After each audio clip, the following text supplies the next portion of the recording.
자, 여러분 반갑습니다. 지금 2학년은 이 원격 수업이 생소하죠, 그죠? 제가 한 번도 해본 적이 없는 것 같습니다. 네, 오늘, 내일 윤사 원격 수업을 하는데요. 일단 우리 교과서 진도 나가야 될 부분을 중심으로 다루겠습니다.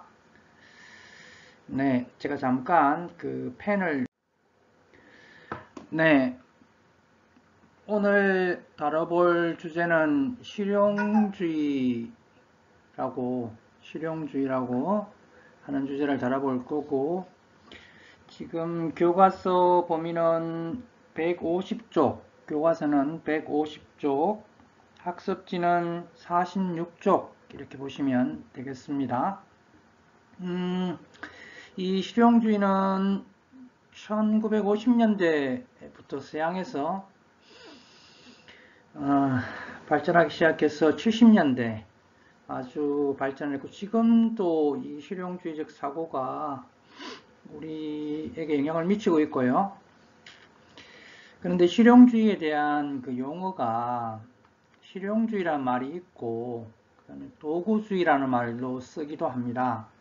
특히나 이 도구주의라는 말을 만들어낸 사람이 지금 사진에 보이는 이 존 듀이라는 사람입니다. 그 이전에 실용주의라는 말을 쓴 사람은 제임스 퍼스, 그 사람들 제임스로 제가 기억이 나네요. 프래그머티즘이라는 실용주의라는 말을 사용했고, 듀이라는 사람이 도구라는 instrument에서 ism을 붙여서 instrumentalism 이렇게 말을 또 쓰기도 합니다. 하지만 보편적으로 실용주의라고 그렇게 부릅니다. 헷갈릴 필요는 없는 것 같고요. 혹시나 도구주의라는 말이 나오면 실용주의라는 말과 같은 의미구나 이렇게 파악해 주시면 되고, 더 기억하고 싶다면 주의의 도구주의 이렇게 이해해 주셔도 좋겠습니다. 네, 우리는 지금 서양의 윤리, 근대윤리 부분의 테마로 윤리의 기준, 시비선악의 판단과 행위 기준을 뭘로 설정을 하고 제안을 했는가를 테마로 가져가고 있습니다. 그죠? 그런 취지에 맞게 여러분들이 공부를 해주면 되겠습니다. 듀이가 본 역사관, 세계관이 독특합니다.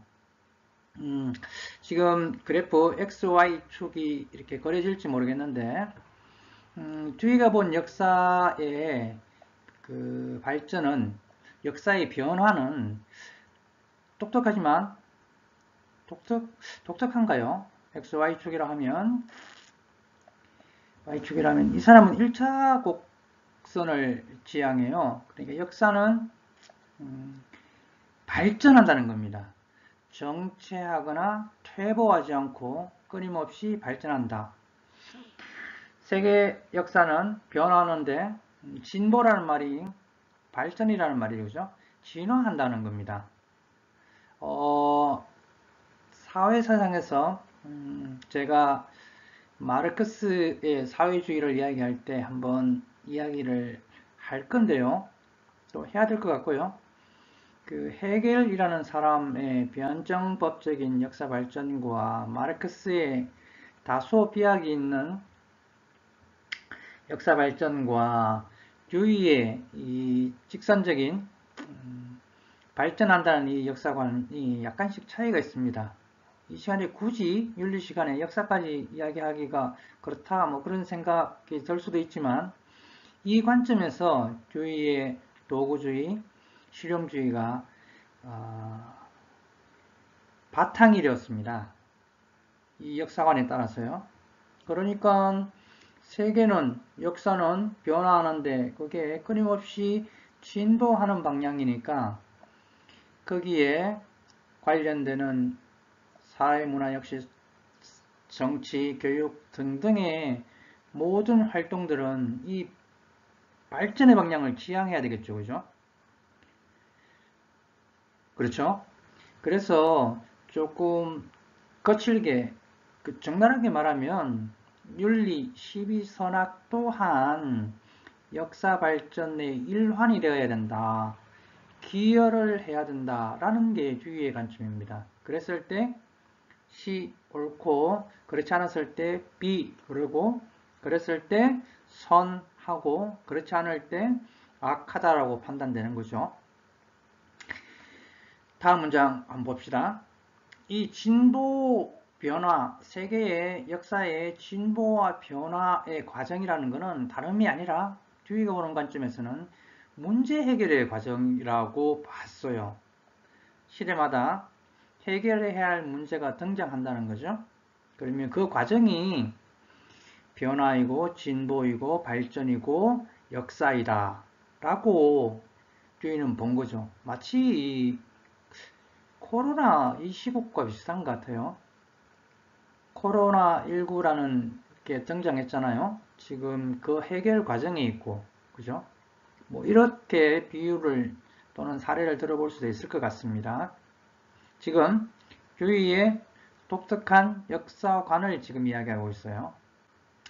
그래서 결론을 맺습니다. 진리란, 도덕이란, 시비선악이란, 윤리란 역사 세계의 진보 변화에 도구가 될 때, 말 바꾸겠습니다. 문제 해결에 도움을 줄 때, 수단이 될 때 가치가 있다는 겁니다. 간단히 그러면 우리는 테마 의식으로 가져가는 게 실용주의가 시비선악의 판단, 행위 기준으로 뭐를 설정했는가입니다. 말을 축약하면 세계 역사, 변화, 진보, 문제 해결의 과정에 도구 내지 수단이 될 수 있느냐 없느냐에 따라 시비선악이 갈려진다는 기준을 가졌다는 거죠. 지금 정리되고 있습니까? 이게 앞서 배웠던 실존주의나功利주의나 칸트주의나 경험론이나 합리론과 지금 다르다는 것 구분할 수 있겠죠, 그죠? 네, 이게 포인트입니다. 포인트. 네, 역시나功利주의에서 이야기했던 것처럼 문제를 꼬집기 위해서 어떤 난점이나 단점이나 한계점을 분석하는 건 아니고요. 이러이러한 실용주의, 도구주의적 관점이 세계를 풍미했고 윤리의 한 역사의 과정에 들어갔습니다. 그런데 가지고 있는 태생적이라 할 수도 있고 이 시각에 독창성이 있지만 역시 강점이 있는 반면에 그 강점이 약점으로 작용을 해요. 바꾸어 말하면 세계 역사의 진보 변화, 문제 해결의 과정에 도구가 되거나 수단이 된다면 또는 되지 않는다면 이라고 기준을 세워버리면 난점 하나가 생기죠. 우리가 보편적 가치라고 인지되는, 인식되는, 이해되는 사랑, 평화 이런 이야기들이 의미가 축소되거나 왜곡돼 버려요.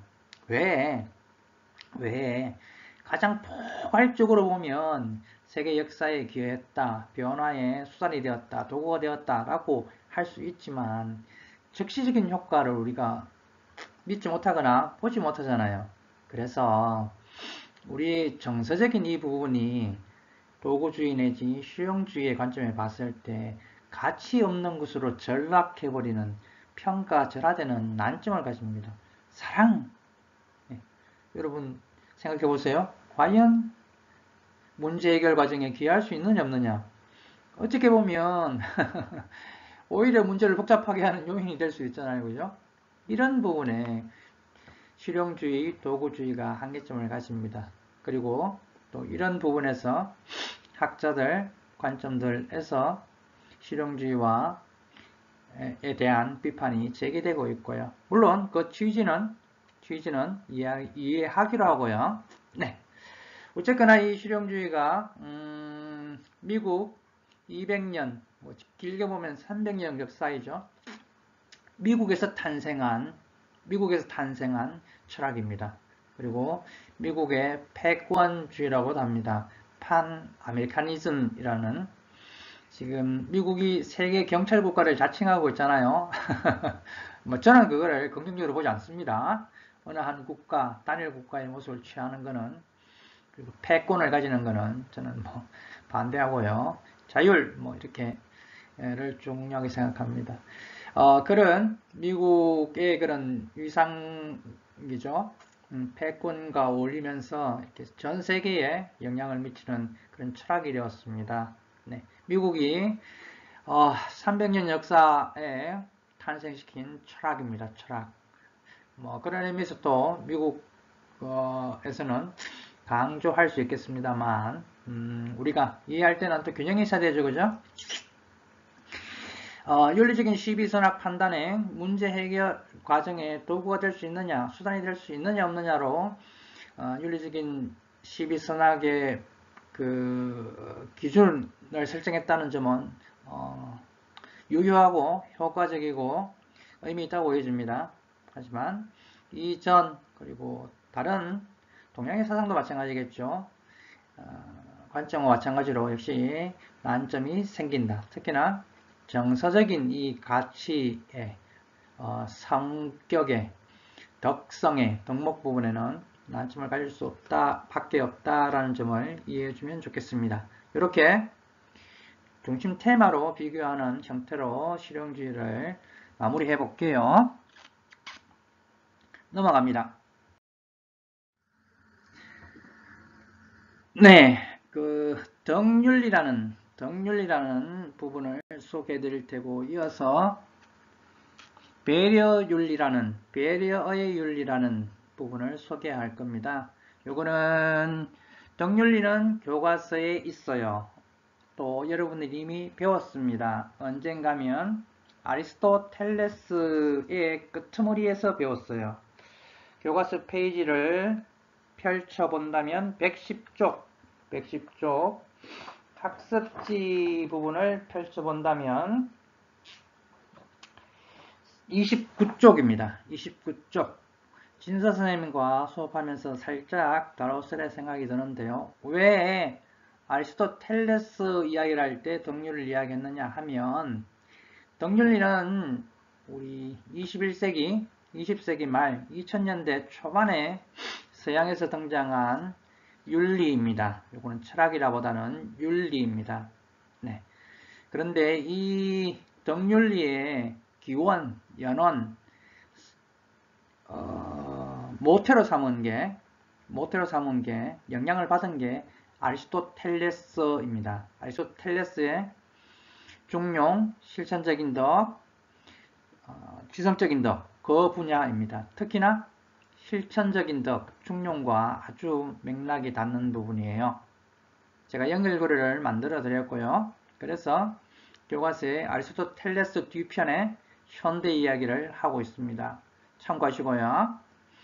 덕윤리가 나오게 된 배경은 직접적인 예를 하나 들어드리면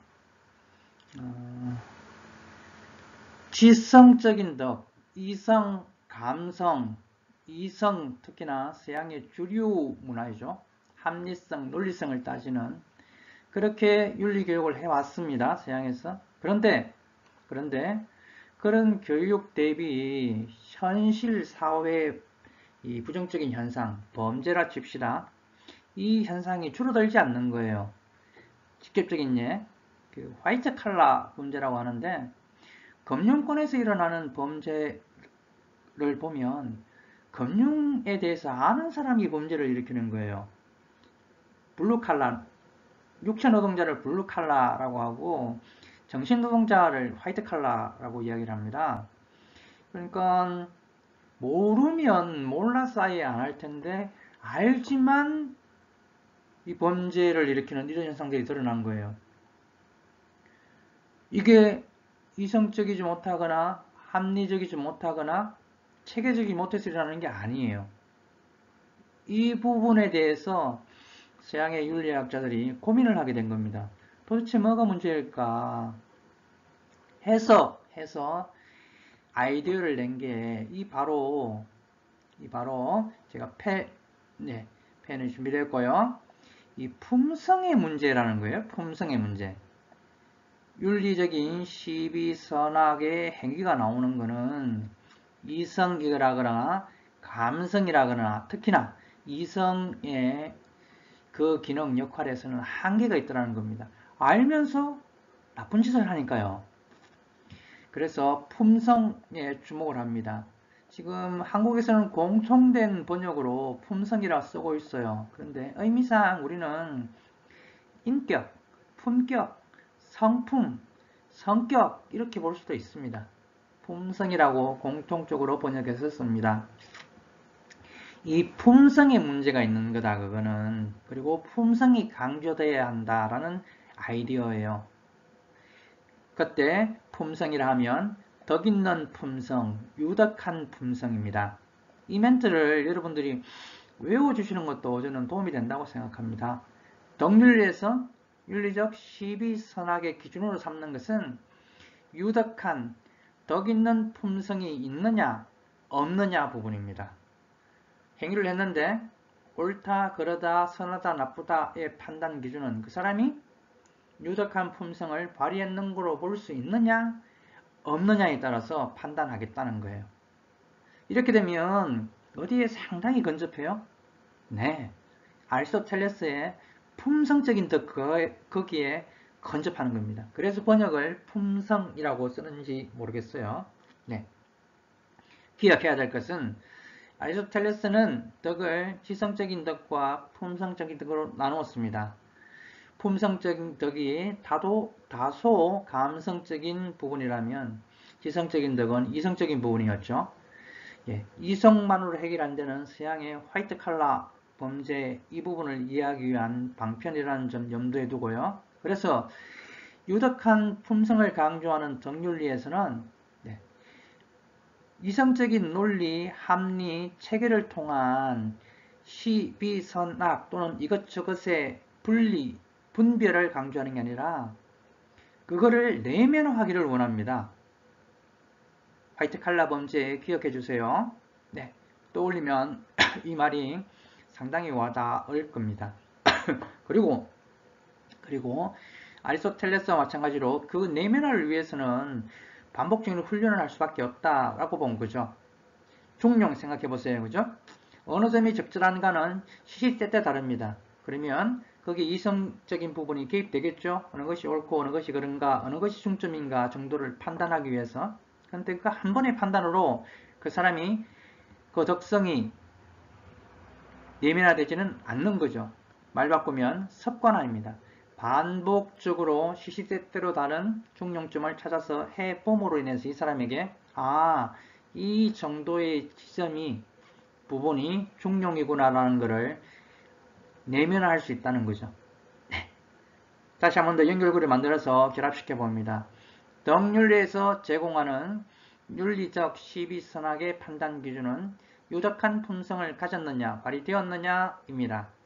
그리고 그 유덕한 품성을 기르는 방법은 반복적인 습관화, 교육, 훈련을 통한 내면화이다 라는 거예요. 지금 이전에 이야기했던 부분과 다름을 여러분들이 간파해 주시기 바랍니다. 네. 밑에 있는 맥킨타이어라는 사람이 등장하는데요. 이 사람이 덕윤리의 대표적인 그런 학자로 이야기되고 있습니다. 살아계신지 돌아가셨는지 제가 기억이 가물가물하네요. 요거 통합사회 시간에 한번 왈처의 정의 이런 이야기를 하면서 이야기를 한번 한 적이 있고 교과서에서 여러분 본 적도 있습니다. 어쨌거나 그걸 기억 못하시더라도 맥킨타이어가 덕윤리 계열의 대표적인 학자로 이렇게 손꼽힌다 이렇게 기억해 주신다면 이 사람이 유덕한 품성, 반복적인 훈련, 습관화를 통한 내면화 이 체계 속에 이 아이디어를 넣습니다. 개인적이 아니라 공동체적인 의식의 반영, 공동체의 역사, 전통, 문화, 가치가 반영되어야 한다는 겁니다. 자, 두 가지를 결합해 볼게요. 덕윤리에서 윤리적 시비 선악의 판단 행위 기준으로 제시하는 것은 유덕한 품성입니다. 그리고 유덕한 품성은 반복, 교육, 습관화, 훈련을 통해서 내면화될 수 있습니다. 거기에 더해서 그 품성은 공동체의 역사와 전통, 가치, 문화 등이 반영되어야 한다는 겁니다.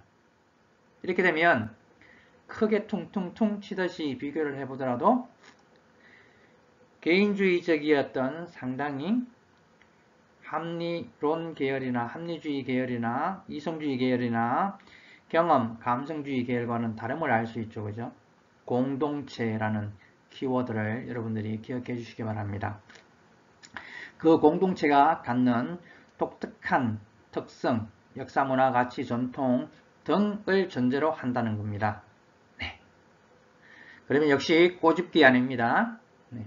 이러한 덕윤리 관점이 가지는 한계점은 이 공동체에 대한 해석에 있습니다. 이 공동체를 우리가 알 수 있는 가장 폭넓은 범위인 세계 전체의 공통된 공동체를 볼 건가, 아니면 미국이면 미국, 한국이면 한국이라는 국가 단위의 공동체를 볼 건가, 또는 한국 내에 전라도, 경상도라는 그 지역적인 의미, 좀 더 작은 지역이겠죠? 의미로 볼 건가에 따라서 상대주의 쪽으로 흐를 우려가 있습니다. 그렇겠죠?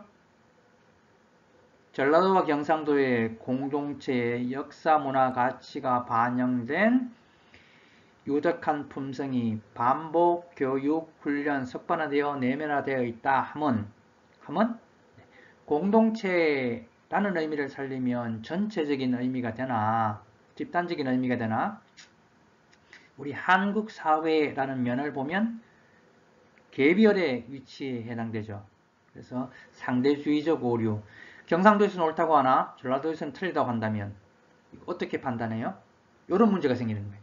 한국에서는 옳다고 하는데 미국에서는 옳은 게 아니에요. 문화가 다르니까, 역사와 전통이 다르니까, 가치 기준이 다르니까, 그죠? 그럴 때는 어떻게 하냐는 거예요. 그러면 이도 저도 판단 못하는 애매모호한 어리버리한 상황이 되어버리죠. 요거를 전문적인 말로 상대주의적 오류라고 합니다. 한계점이라고 합니다. 맹점이라고 해요. 네. 그런데 아리스토텔레스는 어느 한 국가나 어느 한 도나 어느 한 공동체, 작은 공동체를 지적한 게 아니고 보편적인, 지구촌적인, 세계적인 단일한 그런 성격의 의미로 어떻게 보면 덕을 이야기해 봤다고 할 수도 있거든요. 그래서 이런 이론적인 또는 실제적인 의미에서 한계점을 가집니다. 말을 축약하면 상대주의적 한계점을 가지는 거예요. 지금 되고 있나요? 네, 요거는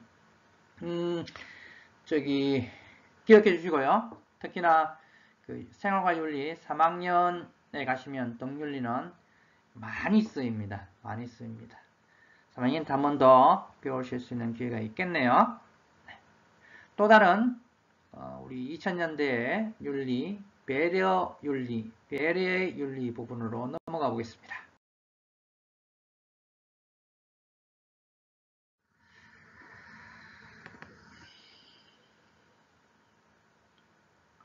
네, 지금 배려의 윤리 부분이 보이는데요.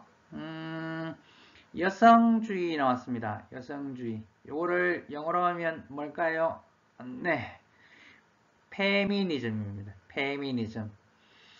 철학 윤리라고 할 수도 있고 저는 아니라고 생각합니다. 사회 사상에 지금 판부리를 할 수 있는 페미니즘이 지금 세계적인 이슈이죠, 그죠? 그런 시각이 거기에 바탕된 윤리입니다. 페미니즘이라는 것에 대해서 여러분이 들어봤을지는 모르겠으나 지금 주목받고 있는 사람이 나딩스라는 사람과 길리건이라는 사람이에요. 이 두 사람이 남녀 평등, 양성 평등을 주장하는 근거가 재미있습니다. 재미라기보다는 쌈박하고 심플해요. 두 사람의 의견입니다. 남녀는 자체로 평등하다. 평등하다. 어떤 의미에서인가 하면 남성과 여성은 도덕성, 윤리성의 발달 단계가 다르다. 아예 다르다. 이 말을 좀 거칠게 표현하면 남성과 여성은 정신세계가 따로따로다 이 말입니다. 그러니 어느 것이 우위이고 어느 것이 열위, 열성인자가 아니라 자체로 평등하다는 거예요. 평행선을 생각해 보세요. 평행봉을 생각해 보세요. 이미 다른 라인이니 자체가 평등하다. 그런데 사회 문화적, 제도적, 구조적으로 불평등이 생겼다는 거예요. 네. 그래서 그 도덕성, 윤리성, 다른 정신 세계를 설명합니다. 그게 바로 남성은 옳고 그름, 정의, 옳고 그름, A와 B가 A는 옳으냐, B는 그러냐, A와 B를 나누는 구분에 아주 능한 그거를 지향하는 정신세계를 가졌다는 겁니다. 도덕성에 있어서, 윤리성에 있어서 옳고 그름을 선택하는 데 집중한다는 거예요. 그런데 여성은 달라요. 달라요. 배려라고 표현되는 요 말과 찾아보면 같은 류의 말이 돌봄, 공감, 관계에 주목한다는 겁니다. 남성은 옳고 그름에 주목하는 반면에 여성은 관계에 주목한다는 것. 특히나 이 관계란 말에 한번 써봅시다. 남성은 여기 있네요. 합리성, 보편성. 맞냐 틀리냐. 그게 맞아 틀리냐에 주목한다는 겁니다. 이런 성향으로 도덕성, 윤리성의 부분에 남녀가 애초에 태어나면서부터 다르다는 거예요. 이거를 이해할 수 있는 예를 하나 들어드릴게요. 엄마가 유치원에서 실험한 장면입니다. 엄마가 연출자예요. 연극인입니다. 배우예요. 애기들 앞에서 망치를 들고 그 플라스틱 망치요. 고무망치 들고 뭔가 똑딱 하다가 자기 엄지손가락을 탁 찧었어요. 이때 보인 남녀 학생 꼬맹이들의 모습이 완전히 달랐습니다. 판이하게 달랐어요. 어땠냐면 심해 남자친구는 엄지손가락을 찧은 엄마를 쳐다보지도 않았습니다. 그리고 자기 장난감 가지고 그냥 자기 놀이를 했어요. 하던 일 계속했습니다. 왜?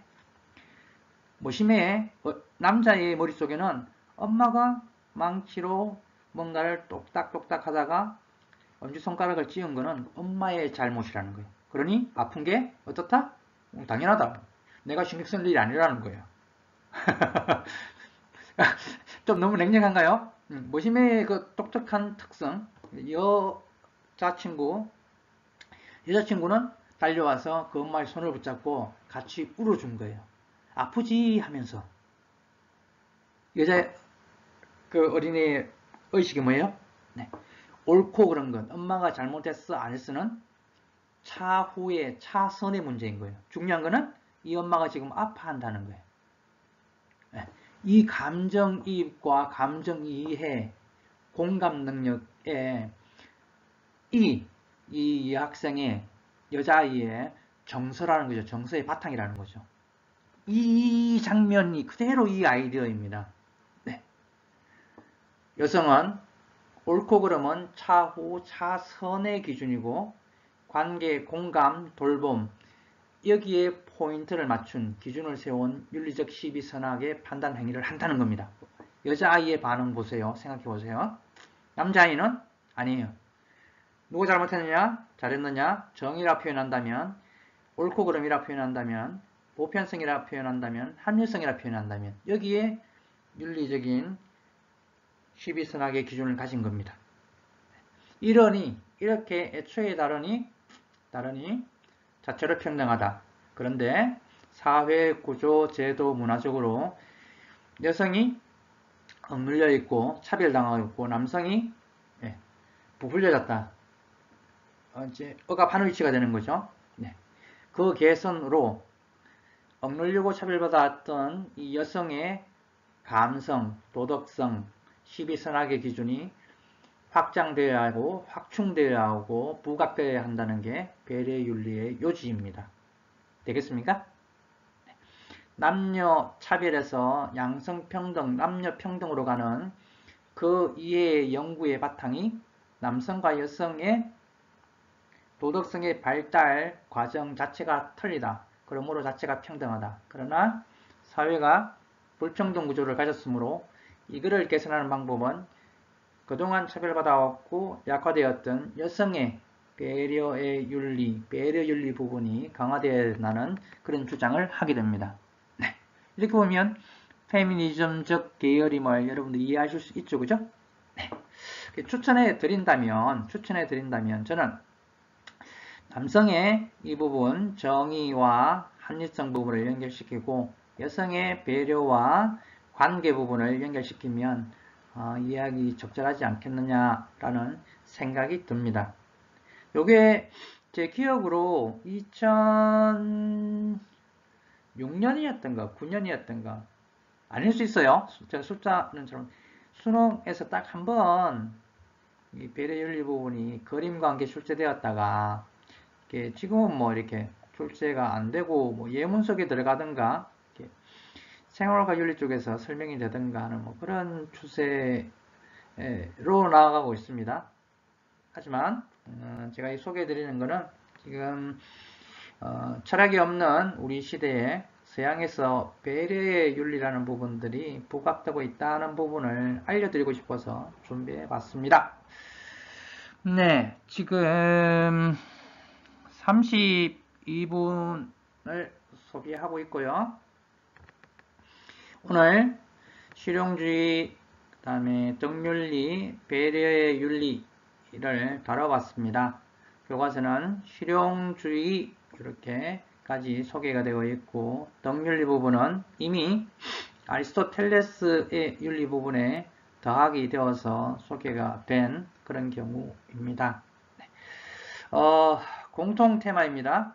네, 그죠. 꾸준히 지금 근대 이후에 우리 가져왔던 근대 이전을 행복이라는 주제로 근대 이후에 윤리적, 도덕적, 시비, 선악의 기준을 뭘로 제시하고 있는가, 무슨 주의, 무슨 론 등이 어떤 기준을 제시했는가에 지금 포인트를 맞추고 있습니다. 그렇게 여러분들이 잘 체크해 주시기 바라고요. 원격이니까 이어서 다음 수업에서도 이 화면을 활용할 수밖에 없을 듯 하고요. 네, 다음 수업 시간에는 사회 사상으로 가겠습니다. 사회 사상. 이데올로기라고 하고 원어로는 번역은 관념 이렇게 하는데 우리는 사상, 사회 사상, 윤리 사상과 비교되는 사회 사상 이렇게 하네요. 그 파트를 들어가 보겠습니다. 수업을 하는 상황에 만나게 되면 빽하는 느낌이 있을 수도 있겠지만 나름 이렇게 윤리사상 쪽에 정리하는 그것도 한번 해보면 좋겠다 그런 생각이 지금 듭니다. 네. 오늘 이렇게 마무리하겠고요. 남은 약 6분 정도의 시간 개인적인 정리 시간으로 활용해 주면 좋겠습니다. 네, 실용주의, 덕윤리, 배려윤리 마치겠고요. 다음 시간에 사회 사상 첫 주제를 다뤄보겠습니다. 마칩니다.